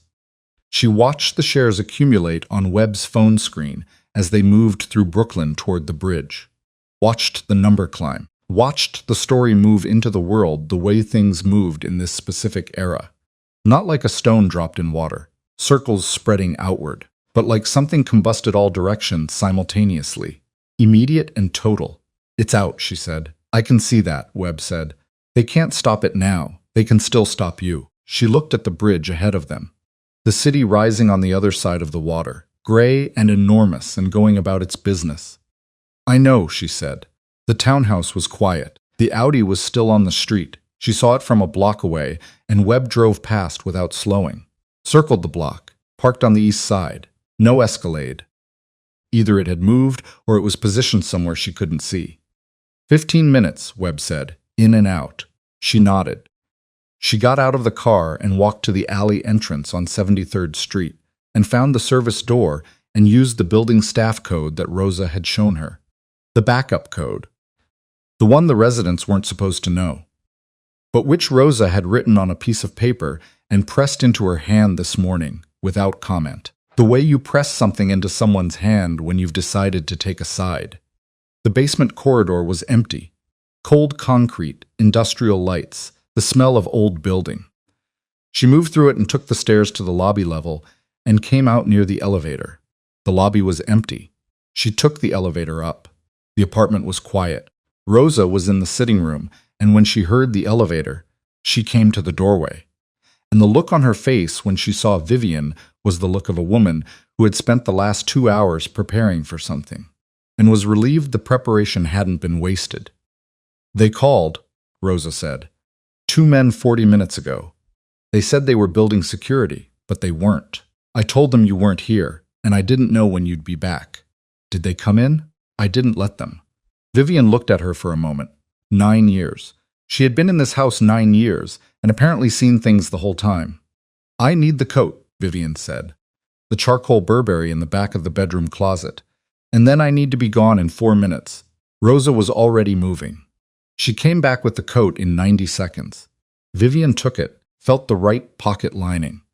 Felt the hard, small shape of the key through the fabric. She got the nail scissors from the bathroom, cut the lining, extracted the key. She looked at Rosa. When I'm gone, she said, take the rest of today off. Go see your sister in Queens. Don't come back here for a week. Rosa looked at her with that careful, expressionless face. Will you be okay? The question landed differently than Vivian expected. She stood in the hallway of the house she had lived in for 11 years, holding a safety deposit box key in her palm, and the question pulled at something she didn't have time to let it pull at. I think so, she said. Thank you, Rosa, for this morning, for all of it. Rosa nodded once, the way she had nodded at thousands of requests over 9 years. Except that this one meant something completely different from all of them. Vivian went back down the service corridor. Webb was where she had left him. She got in the car and held up the key, and he pulled away from the curb without a word. They were across the bridge and into New Jersey in 22 minutes. The bank was a regional branch in a quiet commercial block, in a town she had chosen specifically for its distance from anything connected to Dante's operational territory. She had opened the box 4 years before she met him, which made her feel in this specific moment something she didn't have a precise name for, a recognition of the person she had been before, the careful, self-sufficient, thorough woman who had existed independently of Dante Moretti, and had apparently somewhere deep down never fully stopped existing. She signed in under Hart. The clerk didn't look at her twice. The box contained what she had put there 8 months ago when she had first understood what she was dealing with: a full copy of the archive on 2 separate drives, a printed summary of the key documentation with source references, and a sealed envelope addressed to a name she hadn't discussed with anyone. Not Belling, not Garrett, not Webb. A name she had found during her research into Donovan's division. A federal attorney in the Southern District whose record showed no connection to any of Dante's known operations, who had prosecuted 3 organized crime cases in the past 6 years without a single dismissal, and whose personal financial disclosure forms she had spent 2 weeks analyzing with her professional eye and found spotlessly clean. Her name was Diana Farrow. The sealed envelope contained a complete brief written in Vivian's own hand, addressed to Farrow specifically, laying out the full architecture of the case, including the Donovan connection and the evidence that supported it. She took both drives and the envelope, left the box empty, and signed out. In the car, she sat with the envelope in her lap and looked at it for a moment. Webb said, "What is it?" "The version of this that works," she said. "The one I built for a situation where every other version failed." She looked at the drives in her hand. The story was already moving in the world. Garrett's piece was burning through the internet at a velocity that nobody could stop now. Within hours, other journalists would be calling sources, filing requests, pushing at the edges of what was public. The financial structure was cracked open. What Garrett had was enough to sustain the story for days. What she was holding was enough to end it. But she was sitting in a car in New Jersey, with 2 surveillance vehicles probably running her description through every bridge camera in the 5 boroughs, with Dante arriving in the city in what was now approximately 90 minutes. With Vincent Russo in possession of her primary drive and in full understanding that she had lied to him about the copies. She opened Webb's phone and searched for Diana Farrow's office number. It rang twice, a receptionist. Then, "Please hold for Attorney Farrow." Then a woman's voice, precise, unhurried. "This is Farrow. My name is Vivian Hart," she said. "I was Vivian Moretti. I believe you'll recognize that name in connection with the story that published 43 minutes ago." A brief silence on the line. "Not surprised, calculating." "I saw it," Farrow said. "What you saw is 3% of what I have. I'm in New Jersey with 2 drives and a complete evidentiary brief. I can be in your office in 45 minutes. She paused. "But I need to know one thing first. Ask it." "Thomas Donovan. Do you know him?" The silence this time told her everything before Farrow spoke. It was the silence of a person who had been waiting for someone to say that name in a specific context for a specific amount of time. "I've been building a case on Donovan for 14 months, Farrow said quietly. "I've been waiting for someone with direct documentation." Vivian closed her eyes for 1 second. "I have it," she said. "Then get here," Farrow said. "Now, I'm going to make 2 calls while you're driving." Vivian ended the call and looked at Webb. "Drive." He drove. The bridge came up through the windshield, the city on the other side, enormous and gray, and full of the lives of people who didn't know that a structure built on years of violence and theft was beginning at this specific moment to come apart at every seam simultaneously. Vivian sat with the drives in one hand and the envelope in the other, and felt her own heartbeat, which had stopped being seismic and had settled into something deliberate and even. Webb's phone buzzed on the dashboard. A news alert, then another, then 3 more in quick succession. She looked at the screen. The first alert was from a major wire service. Breaking. Federal sources confirm investigation into Moretti Financial Network following document release. The second was from a financial news outlet. Auric Meridian Holdings connected to offshore accounts in multiple jurisdictions, documents show. The third was from a general news source, and its headline was the one that told her the things she needed to know. Source close to investigation. Multiple arrests expected. She set the phone back on the dash. Dante was somewhere in the air above the Atlantic, or in a car moving toward the city he thought he still controlled. And he didn't know yet that the ground had already gone. He was going to find out very soon. Webb accelerated onto the bridge, and the city came at them through the glass. And she sat up straight in the seat and breathed and looked at the skyline. And for the first time in 18 months, felt something she hadn't let herself feel. Not peace, not yet, but the specific charged clarity of a woman who has put every piece she had on the board and is watching the game resolve in real time. It wasn't over. She knew that. There were still pieces in motion. Vincent had her drive. Dante was still coming. There were men in the city who worked for him and would work for him until they didn't. And that transition was not instant and not clean. But Diana Farrow was making 2 calls, and Garrett's story was burning. And in 45 minutes, she was going to walk into a federal building with 2 drives and an envelope, and put the final architecture of Dante Moretti's empire into hands that were clean enough to use it. She put the drives in the envelope's breast pocket, held it against her chest with one hand. Outside, the city moved toward them, and in an office in Lower Manhattan, Diana Farrow was already on the phone with the first of her 2 calls, saying words that Vivian couldn't hear but could imagine, had been imagining for 18 months. The specific formal language of the law finally moving toward the thing it was supposed to move toward. The bridge ended. The city received them. And somewhere behind them, on a private airfield in New Jersey that Vivian had known about for 6 months, a plane carrying Dante Moretti touched down on the runway, and the last act began. Diana Farrow's office was on the 14th floor of a federal building in Lower Manhattan, and it looked exactly like what it was. A room where serious people did serious work without much concern for how it appeared. Stacks of case files on the desk. 2 whiteboards covered in names and arrows and dates. A window with a view of the street below that nobody ever looked at. Because there was always something more urgent to look at in the room. Farrow herself was 53 with close-cropped gray hair, and a stillness about her that Vivian recognized immediately. The stillness of someone who had learned that patience was a weapon and had been using it for a long time. She stood up when Vivian came in, looked at her face, looked at the envelope in her hand and said, "Sit down. Water." "No," Vivian said. "Thank you." She sat. Webb had dropped her at the building entrance and parked. He was downstairs in the lobby, which was as far as he had agreed to stay back, and Vivian had come up alone with the envelope in both drives. And the specific feeling of a person who has been running for 36 hours and has finally arrived somewhere solid. She put the envelope on Farrow's desk. Farrow looked at it without touching it. "Walk me through it," she said. "From the beginning. I've read the published piece. Tell me what's not in it." Vivian talked for 40 minutes. She was precise and organized, which surprised her a little.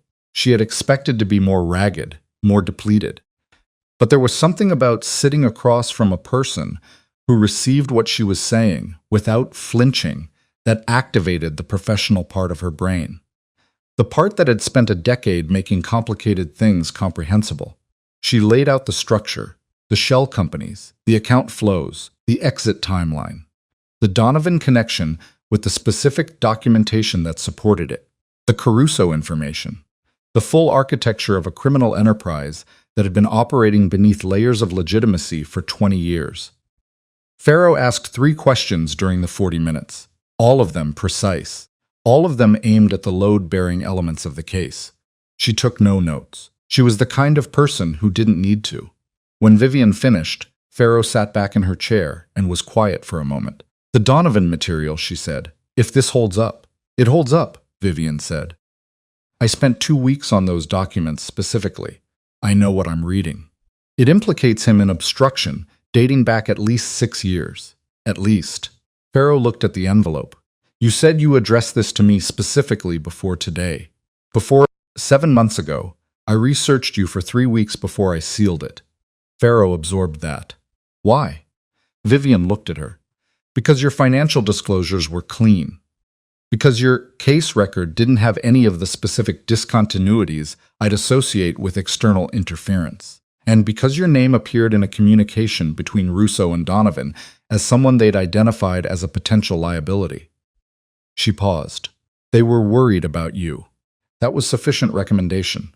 Something moved in Farrow's face. Not quite a smile, but the muscular memory of one. She picked up her phone, made a call. said 4 sentences into it in a tone that left no room for interpretation or delay, and hung up. "I've had an open file on Donovan for 14 months, she said. "I've been waiting for something I could move on without tipping him first. This is that something." She looked at Vivian directly. "You understand what happens next involves a significant amount of institutional machinery that is going to be in motion before the end of today. I know. And you understand your own position in that machinery. I'm the source. I'm potentially a witness. I need protection, and I need it formalized before the end of today." She met Pharaoh's eyes. "Which is why I'm here instead of somewhere else." Pharaoh nodded once. "I'll need you in this building for the next several hours while we establish the framework. Can you do that?" "Yes." "And the man downstairs? Webb. He's clean. Former financial crimes. He left the division over the Marchetti case. He's been a peripheral support for the last 12 hours. He's not a principal." "I know who Webb is," Pharaoh said, with a flatness that told Vivian that Webb's name had come up in Pharaoh's own investigations at some point. "Tell him to come up." Vivian texted the lobby with Pharaoh's phone. Then she sat back in the chair and looked at the window she couldn't see out of, and listened to the machinery of the federal building going about its work around her. Footsteps in the corridor, phones, the movement of files and decisions, and the slow grinding gears of an institution that could be corrupted and compromised and delayed, but could not ultimately be stopped entirely. It was not a romantic thought. It was just a fact she was choosing to rely on. Webb came up. Pharaoh spoke to him briefly, assessed him with the same quiet efficiency she applied to everything, and directed him to a chair against the wall. He sat down and looked at Vivian and gave her a small nod. That meant something she didn't try to translate into words. The next 3 hours were the strangest of her life. Stranger than the night on the kitchen floor. Stranger than the warehouse. Stranger even than the elevator ride down from the Midtown penthouse 4 days ago that now felt like something that had happened to a person she used to be. She sat in federal offices while lawyers and investigators moved through the building, with the specific energy of people who have been handed something they have been waiting for, and are now running with it. She was interviewed twice, formally recorded with an attorney present. Pharaoh arranged a public defender on short notice as a placeholder until Vivian could make her own representation arrangements. She answered every question completely. She held nothing back. At 4:17 in the afternoon, she heard from a room she was sitting in with a junior investigator. He was organizing the drive contents into an evidence framework. She heard the sound of a television someone had turned up in an adjacent office. She couldn't make out words, but she heard the particular register of breaking news coverage, that specific accelerating urgency in a broadcaster's voice. And the junior investigator's phone lit up with multiple alerts in rapid succession. And he looked at the screen and then looked at her with an expression she couldn't immediately read. "What is it?" she said. He turned the phone toward her. "Moretti detained. Federal agents take Dante Moretti into custody at Teterboro Airport. Multiple simultaneous raids across tri-state area." She read it twice, not because she didn't understand it the first time, because she needed a moment with it. She handed the phone back.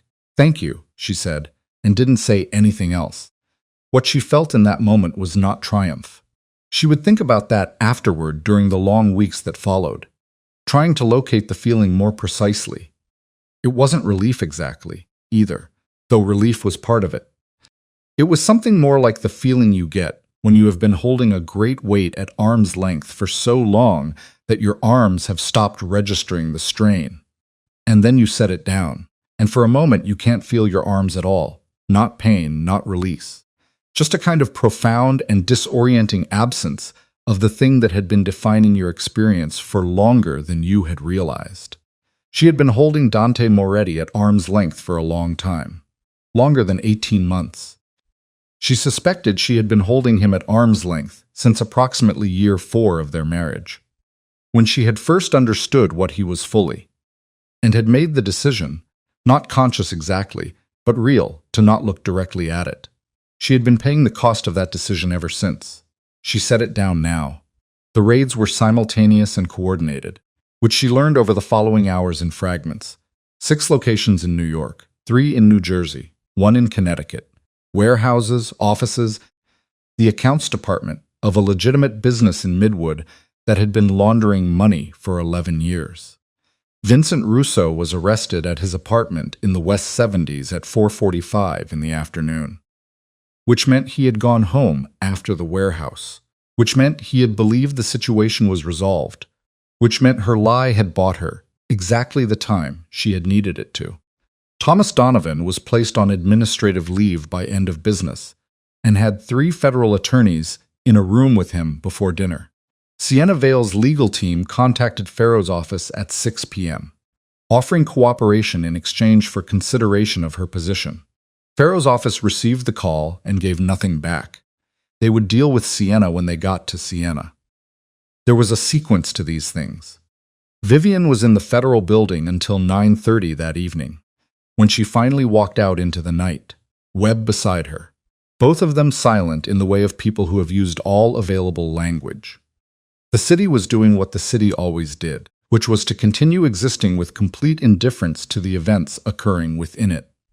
Cabs moving. A food cart operator closing up for the night. 2 men arguing in a doorway about something she couldn't hear. The lights of Lower Manhattan reflected in wet pavement because it had rained while she was inside, which she hadn't known. She stood on the sidewalk and breathed cold air. "Where do you go?" Webb said. She thought about it. The townhouse was not an option, not practically, and not in any other sense either. That house was done.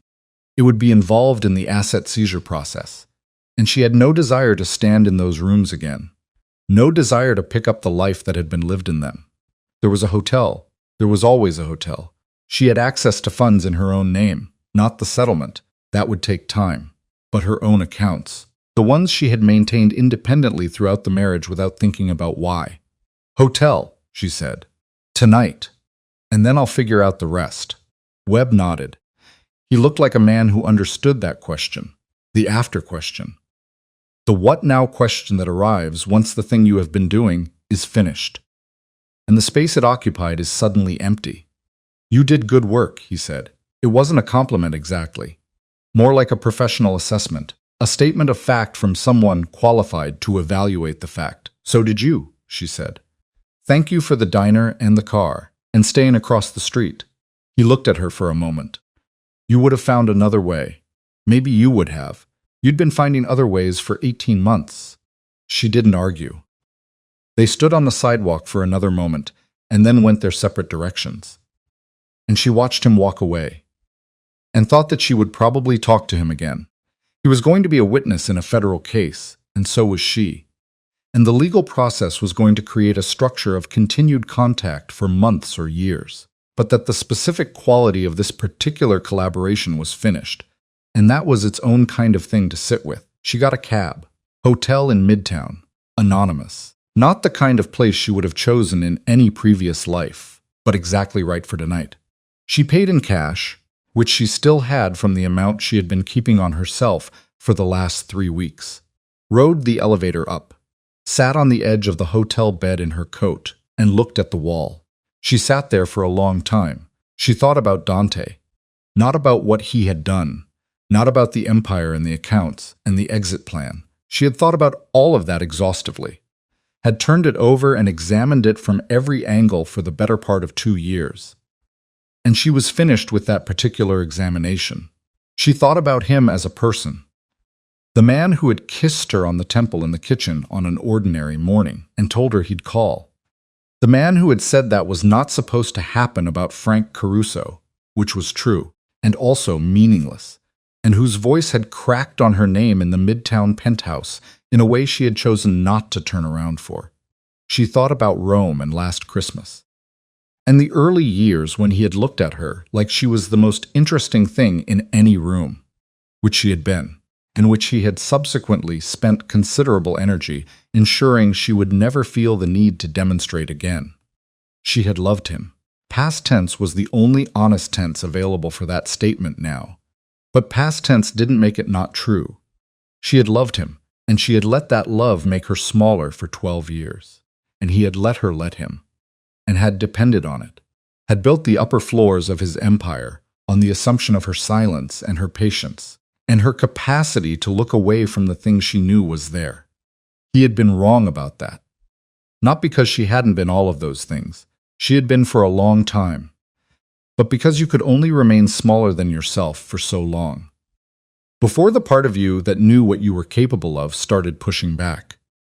She wondered if he understood that yet, if somewhere in the sequence of today, the detention, the formal arrest, the arrival of lawyers and charges, and the machinery of consequence, he had arrived at the understanding that he had never been defeated by an enemy, by a rival, by the federal government or the Financial Crimes Division, or any of the forces he had spent 20 years maneuvering against. He had been defeated by his own assessment of his wife, by the decision made across 1,000 small moments over 12 years to see her as furniture. She thought about that.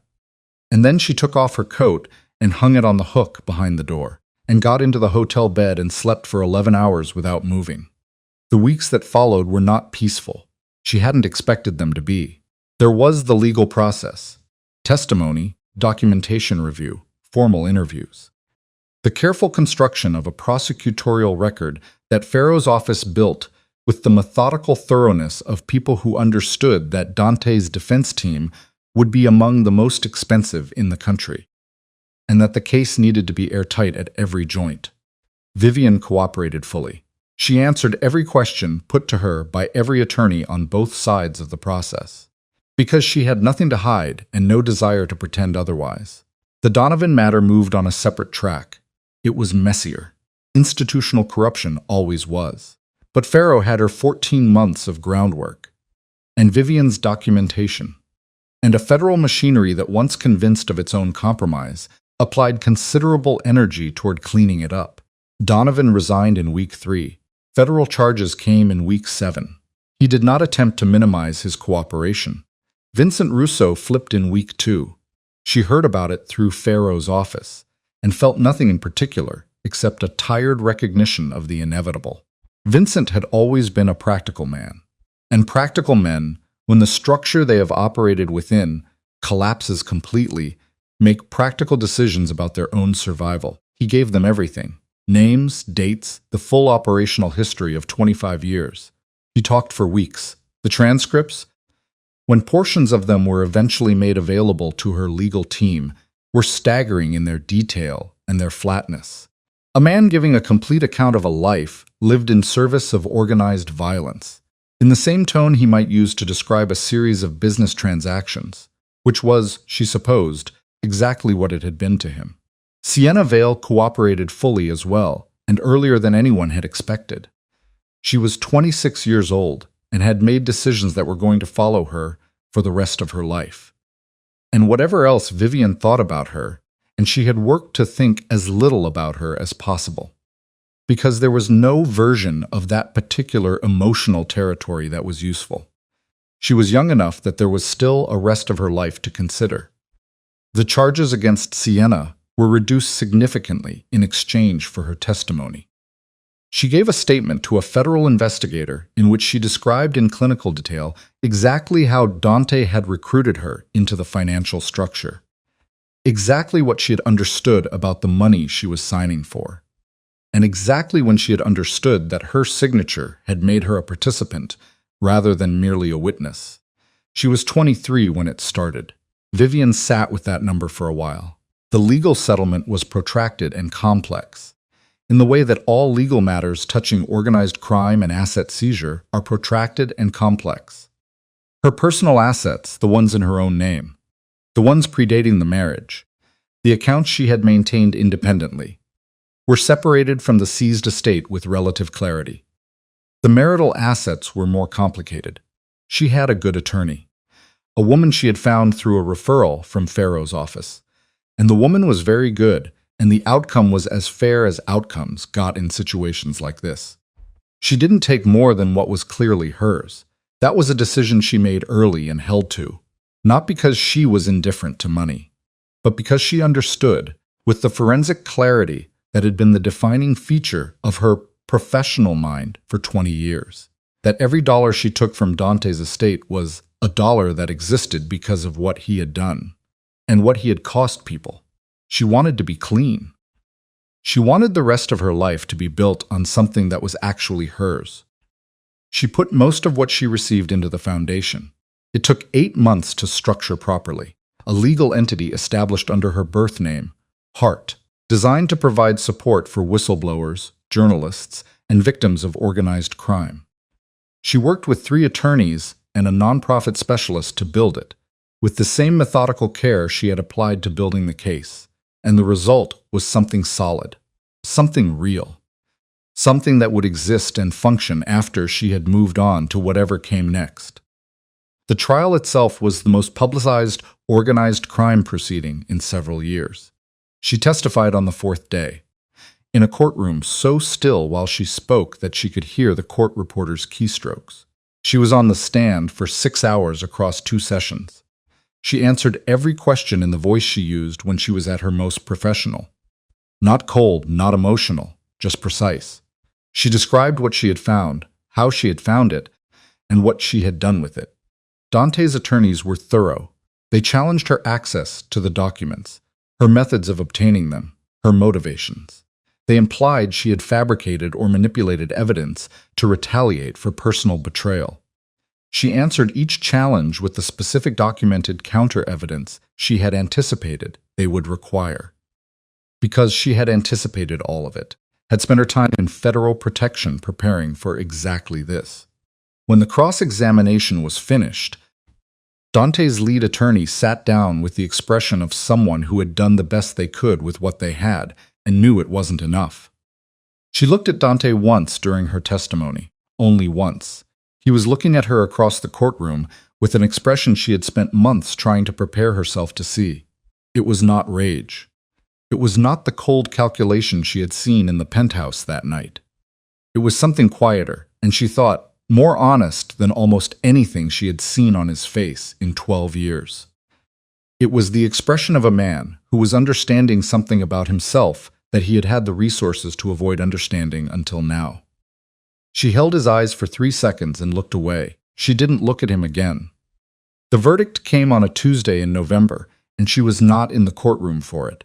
She was in Florence by then, had been in Florence for 3 weeks. She had made the decision to go before the verdict. Her testimony was complete. Her obligations to the legal process fulfilled in their essential form. And she had understood that staying in New York to watch the end of it would be doing something for the wrong reason. Watching the verdict wouldn't add anything to what had already been done. It would just be a thing she did because she couldn't stop, like pressing a bruise, like returning to the scene of something she had already survived. She was done pressing bruises. Florence in November was gray and cold and beautiful, in the specific way of cities that have been accumulating beauty for so long that it's present even in the difficult light, even on the ordinary streets far from the famous places. She had rented an apartment in the Oltrarno on the south side of the river. Small, high ceilings, with windows that looked out on a street where a woman sold flowers in the morning, and a man repaired bicycles in the afternoon, and the smell of wood smoke came from somewhere she never identified. She spoke Italian haltingly, improving. She cooked her own food and walked long distances every day and slept long hours. Recovering something she hadn't known was depleted until she stopped depleting it. She read the verdict online at a cafe 3 blocks from her apartment on a Tuesday afternoon. Over a coffee she had made last 30 minutes. Multiple counts: racketeering, money laundering, conspiracy, fraud, organized crime leadership. The sentence would be announced at a separate hearing. But the structure of the charges indicated what any informed person already knew. Dante Moretti was going to spend the remainder of his functional life incarcerated. She read the article to the end, set her phone face down on the table, looked at the street through the cafe window. Gray November Street, a few people moving in coats, a cat on a windowsill across the way doing what cats do, which is to look at everything without urgency. She waited for the triumph.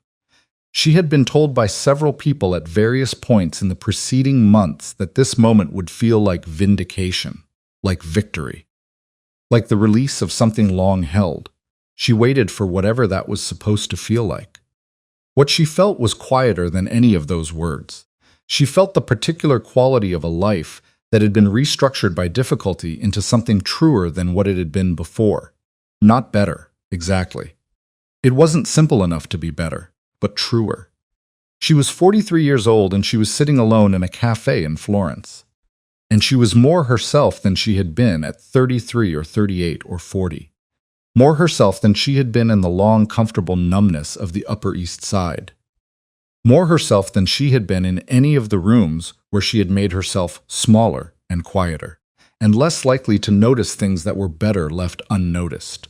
She thought about Rosa. She had sent her a letter 2 months ago. After learning that Rosa had quietly given a statement to federal investigators about Vincent Russo's visit to the townhouse. A statement that had been apparently more observationally precise than anyone had expected from a woman who had spent 9 years performing invisibility.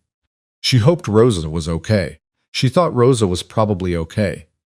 Some people were more durable than they appeared.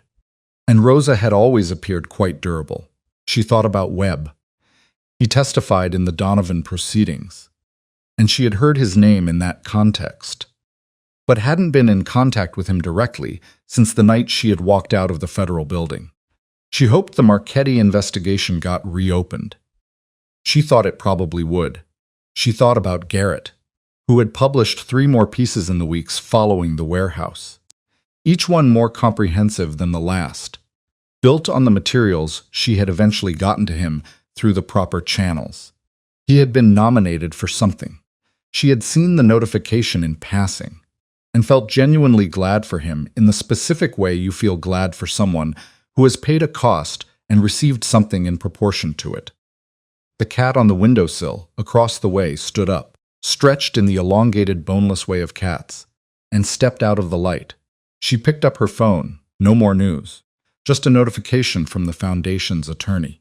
A routine administrative matter, a filing deadline, something she would deal with tomorrow. The Foundation was operational now.